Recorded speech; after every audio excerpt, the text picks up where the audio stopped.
build mine. Icebreaker. Icebreaker, build mine.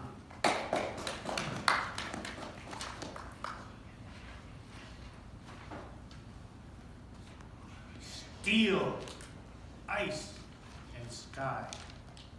These are the three things you need to experience firsthand to understand what it's like to be on an icebreaker. Military ships, Coast Guard ships are made of steel.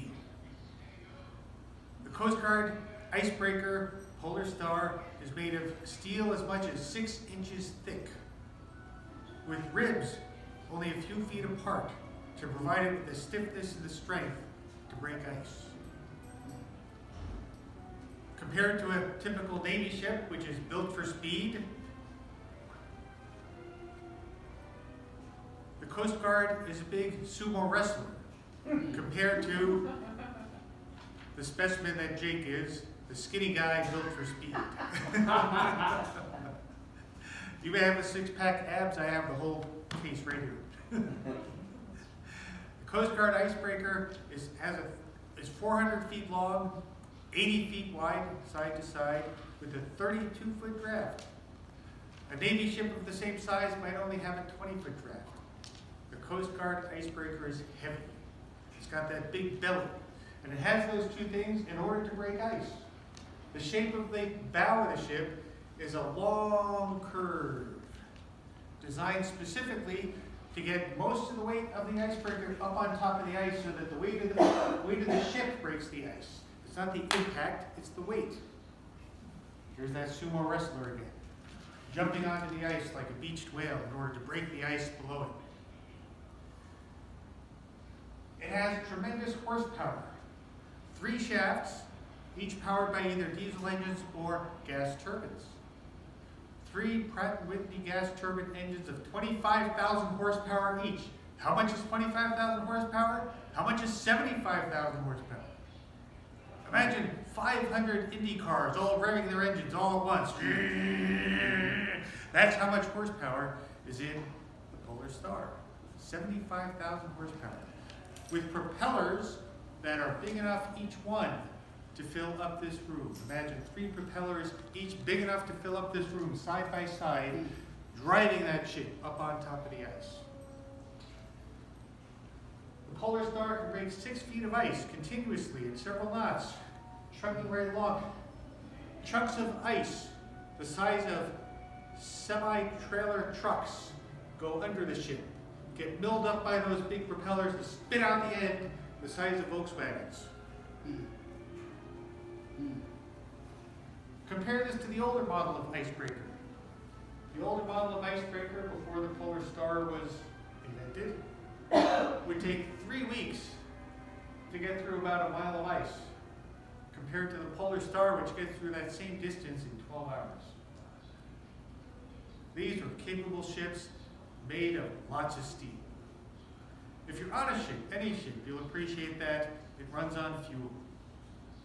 2 million gallons of fuel. Enough on diesel engines to go around the world almost twice. Enough on turbines to break ice into McMurdo Sound and back. They are gas hogs when it comes to breaking ice at maximum capacity. But they are very effective. We break ice into McMurdo Sound in order for the Navy to resupply the scientific base there, in order for the national research people to resupply our scientific base down in the Antarctic. When you break that ice, we go through 6 feet of ice, 10 feet of ice, as much as 20 feet of ice in order to get into McMurdo Sound. By doing so, we provide a path for ourselves, a path for ships, but also a path for wildlife.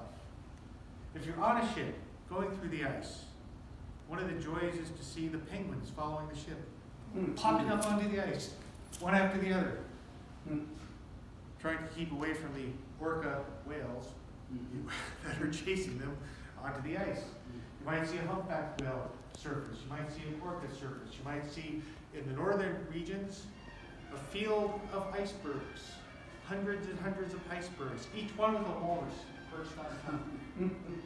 Also to keep away from the killer whales and the other animals of prey.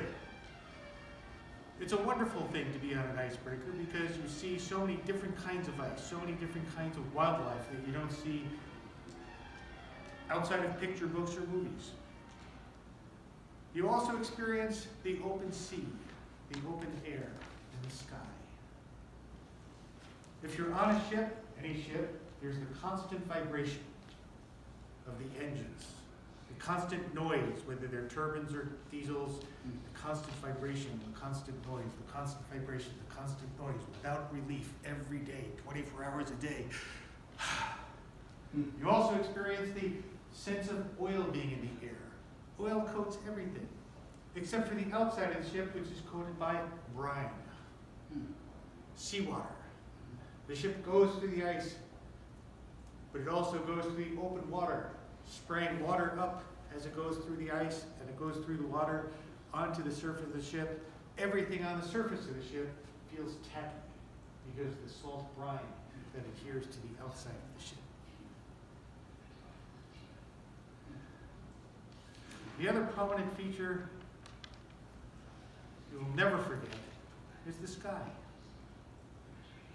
During the bright sunshine, you're out in the middle of the ocean, the middle of the Pacific Ocean, hundreds and hundreds of miles away from anything, days away of sailing before you see your next landfall, perhaps 2 weeks away from seeing your next landfall. You are so far away from anything, it's hard to describe how isolated and alone you are in the middle of that ocean. You look out to the horizon in any direction, you can barely discern the difference between sea and sky. The brightness of the sun beats down on everything, almost blinding you when there are no clouds. And the sun goes down, closer and closer to the horizon, and you see the most beautiful sunsets that you don't see anyplace else in the world. The sun eventually becomes a blood orange that spreads out along the horizon. And as the sun disappears down below the surface of the water, some people claim you see a green flash. I never saw it. But some people claim there's a green flash as the sun disappears. Then the night sky opens up, you see a Jackson Pollock painting with stars splashed all over the sky at random, until you look and you see the constellations by which you can steer your ship. Fellow Toastmasters, iron, ice, and sky. An icebreaker. Bill, thank you very much.